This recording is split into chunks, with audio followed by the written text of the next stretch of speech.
الرحیم۔ السلام علیکم محترم دوستو، آپ کا میزبان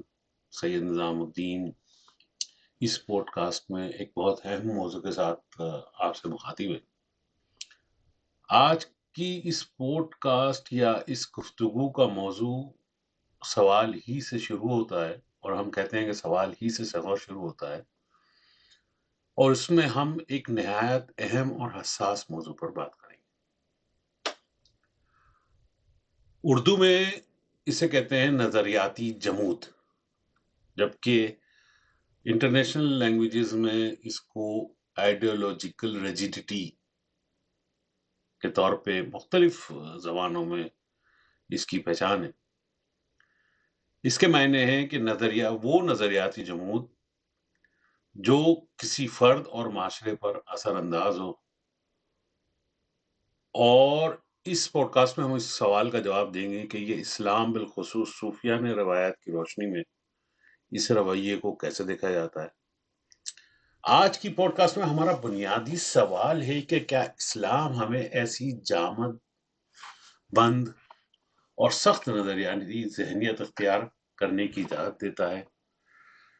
جو ہر نئی بات، ہر نئے سوال، ہر نئے تجربے سے خوف کھاتی ہو، یا اسلام کے مزاج اس سے مختلف ہے، زیادہ وسیع، زیادہ رحمدر اور لچکدار ہے۔ تو سب سے پہلے ہم پہلے حصے میں آج ہم ایک سوال جو کرتے ہیں وہ یہ ہے کہ آئیڈیولوجیکل ریجیڈیٹی یا نظریاتی جمود کسے کہتے ہیں، اس کے معنی کیا ہے، اس سے مراد کیا ہے۔ سائیکولوجی میں مینٹل یا کوگنیٹو ریجیڈیٹی اس کیفیت کو کہتے ہیں جب انسان کسی خاص طریقہ فکر، ایک مخصوص نظریے یا فریم ورک سے اس طرح چمٹ جاتا ہے یا اس کو اپنے پاس اتنا مضبوط کر لیتا ہے اپنے ذہن میں کہ نئی معلومات، بدلتے حالات،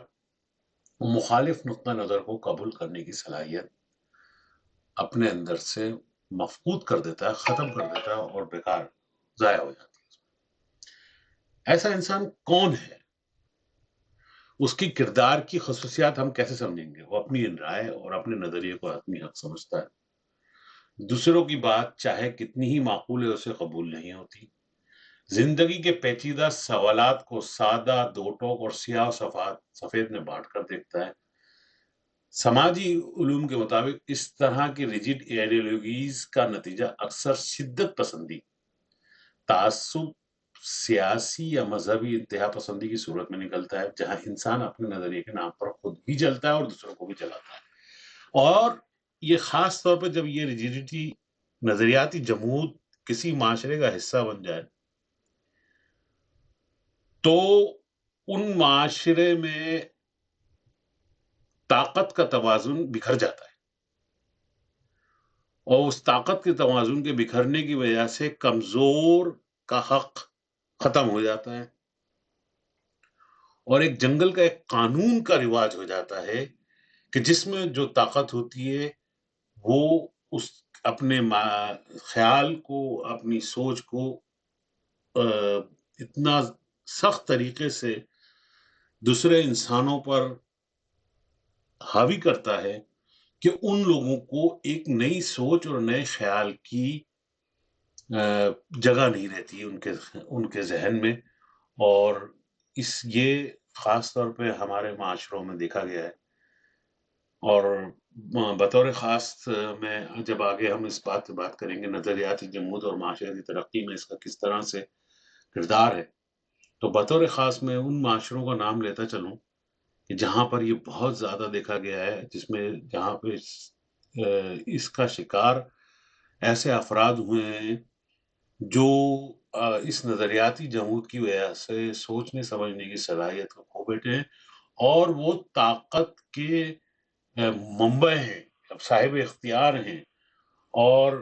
ان لوگوں کے ساتھ چلنے والے، ان لوگوں کے پیچھے چلنے والے لوگ بھی اس نظریاتی جمود کے شکار ہیں، اور وہ کسی طور پہ بھی تیار نہیں ہے حالات کو بدلتے ہوئے حالات کے تحت اپنے معاشرے میں تبدیلی لانے کی وجہ لیے، جس کی وجہ سے تیسری دنیا کے معاشرے، چاہے وہ ہمارے مسلم معاشرے ہوں یا اور کسی دنیا کے حصے کے معاشرے ہوں وہ اس مشکل کے شکار ہیں کہ وہاں پہ طاقت کا توازن بکھر چکا ہے. خاص طور پہ ہم دیکھتے ہیں مسلم معاشروں میں،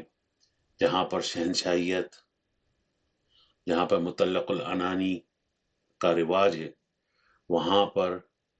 نئی سوچ، نیا خیال، نئی جہت کا گلا گھونٹ دیا گیا ہے. اب ہم آتے ہیں اپنے پوڈ کاسٹ کے دوسرے حصے پہ، جہاں پہ ہم نظریاتی جمود اور معاشرتی ترقی کے اوپر بات کریں گے.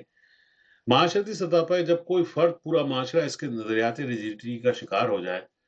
جیسا میں نے آپ کو عرض کرا، نئی سوچ، نئی تحقیق اور نئی دریافتوں کی حوصلہ شکنی ہوتی ہے. یہ ایک انڈیکیٹر ہے کہ ایسے معاشروں میں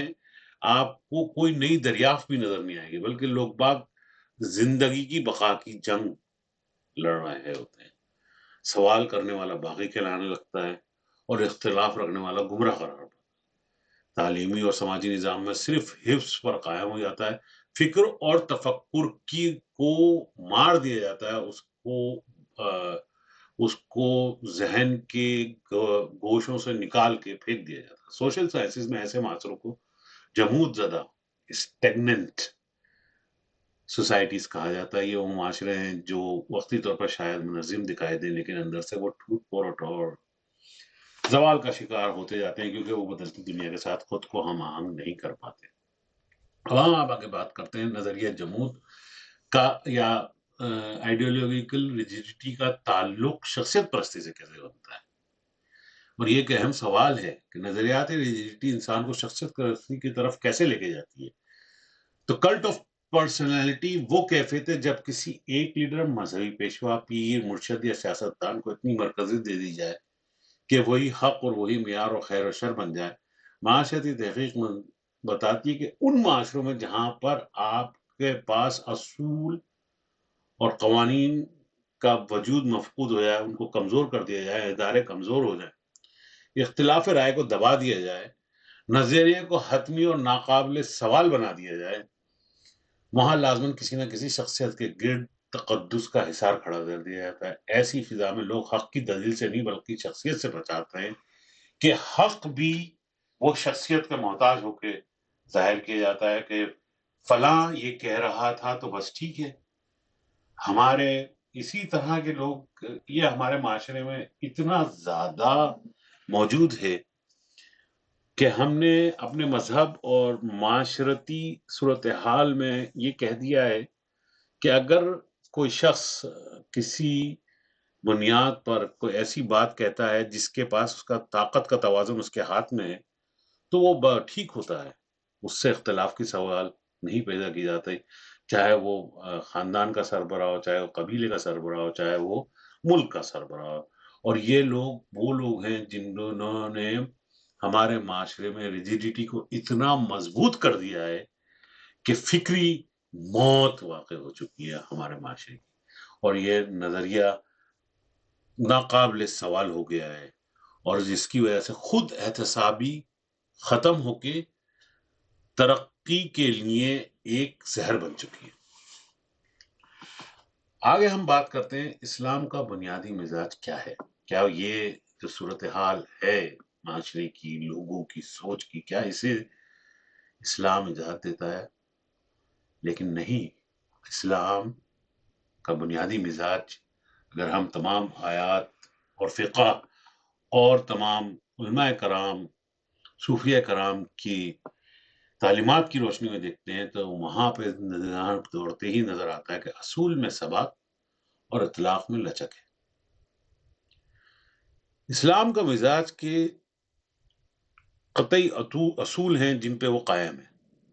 توحید، عدل، رحمت، کرامت، احسان، امانت، حرام و حلال کے بنیادی مفاہیم وغیرہ، اللہ کی حدود کی پابندی. یہ اصول متغیر نہیں، یہ دین کی ریڑھ کی ہڈی ہیں. لیکن انہی اصولوں کے اطلاق میں شریعت نے اجتہاد کے نام سے ایک گہری اور وسیع روایت دی ہے. کچھ احکام ثوابت ہیں جن کا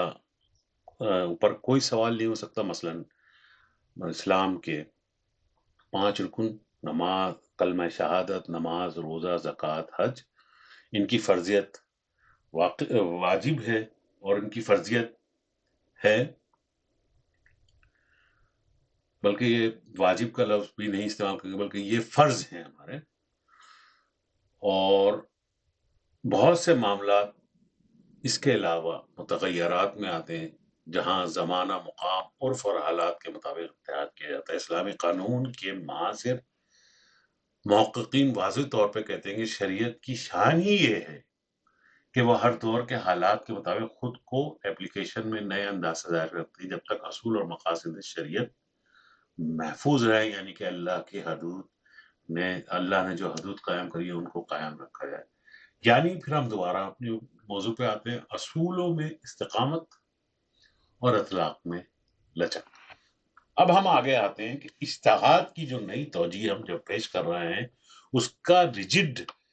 معاشرتی جمود سے کیا تعلق ہے. تو ریجڈ ذہنیت کے مقابلے میں اجتہاد ایک زندہ روایت ہے. خود اس بات کی علامت ہے کہ اسلام ایڈیولوجی ریجڈ نہیں بلکہ لیونگ گائیڈنس ہے. اجتہاد کا مطلب ہے قرآن و سنت کے اصولوں کے اندر رہتے ہوئے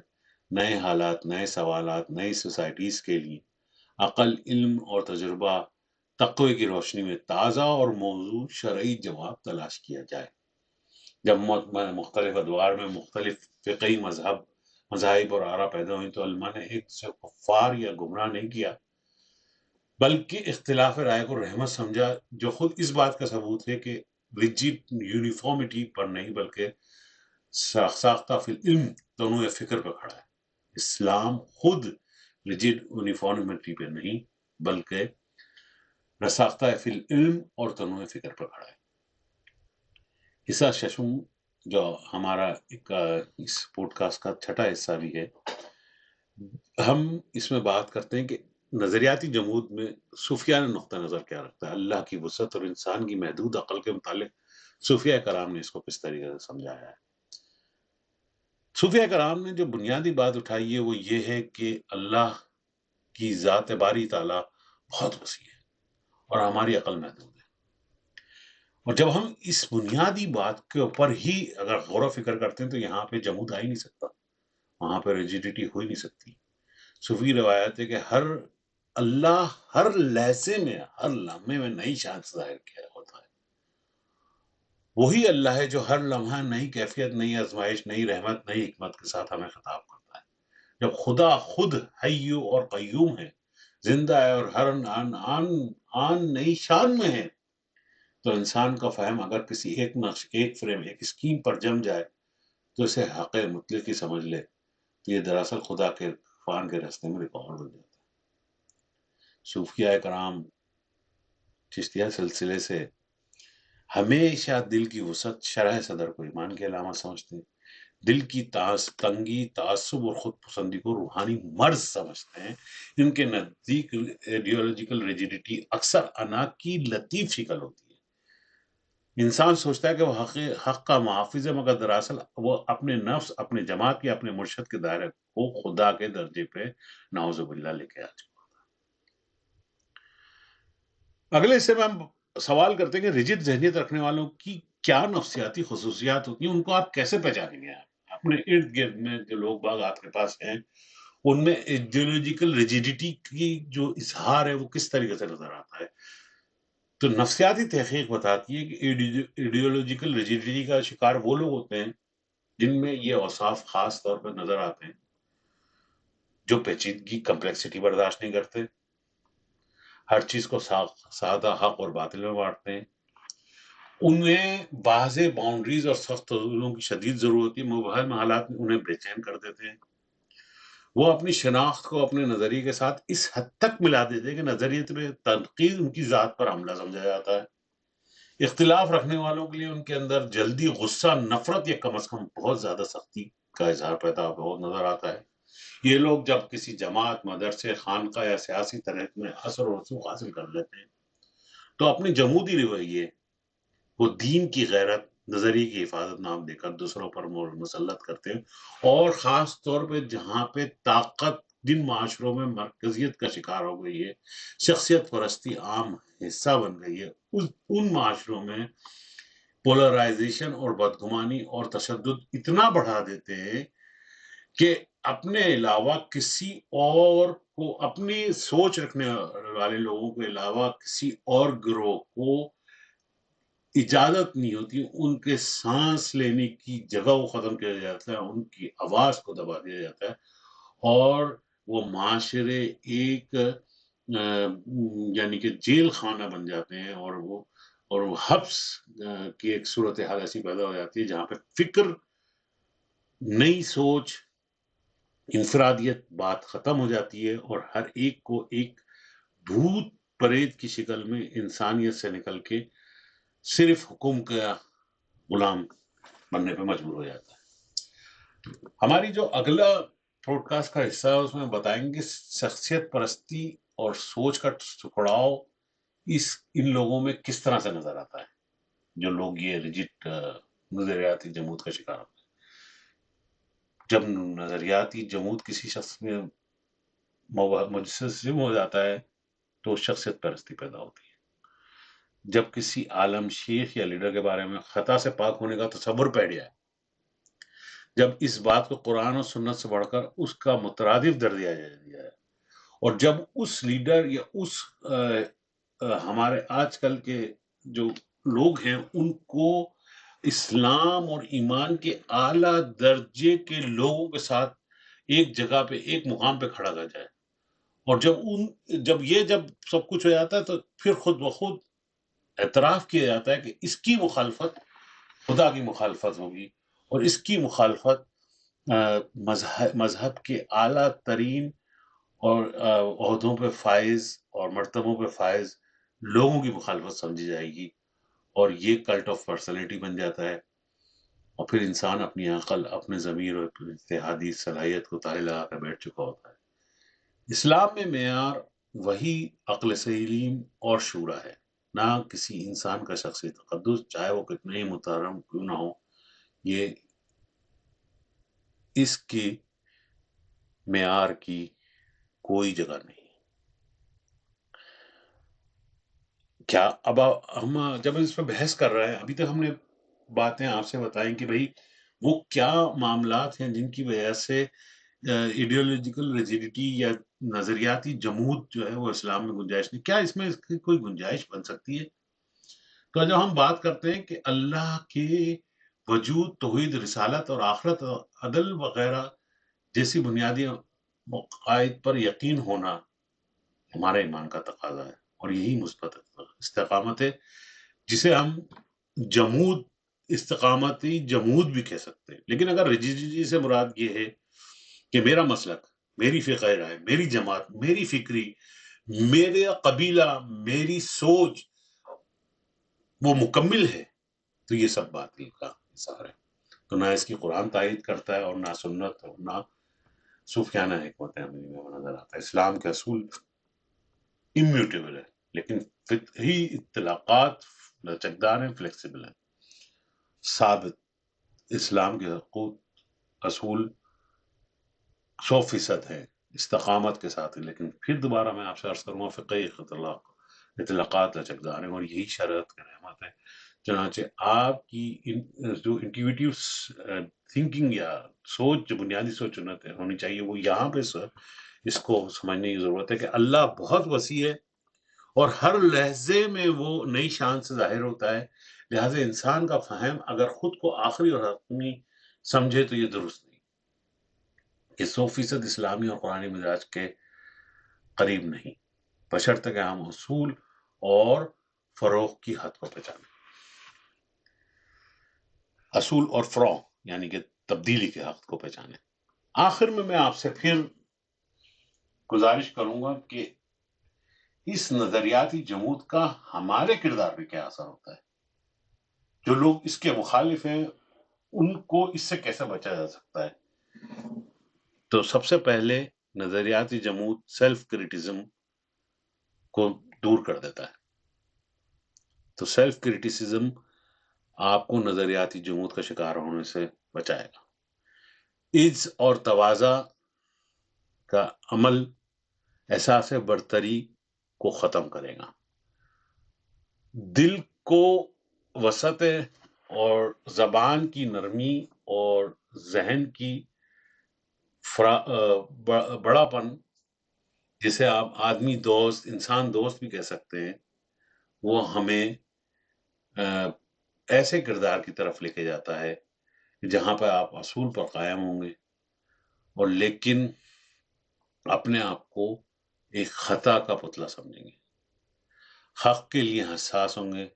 لیکن اپنی رائے کو وہی نہیں بنائیں گے، اختلافات کے ساتھ بھی احترام، محبت اور خیر خواہی کا رویہ رکھیں گے۔ صوفیہ کے زبان میں ریجڈ ایڈیولوجی یا نظریاتی جمود نفس کی ایک چال ہے جو ہمیں یہ یقین دلاتی ہے کہ ہم حق کے محافظ ہیں، جبکہ شاید ہمیں پہلی ضرورت یہ کہ ہم اپنے اندر کے تعصب، خوف اور انا کو پہچانیں اور اس سے آزاد ہوں، اور مخلوق خدا کی خدمت کے لیے آگے بڑھیں۔ صاحب، آپ لوگوں کا بہت شکریہ کہ آپ نے اس پوڈ کاسٹ کو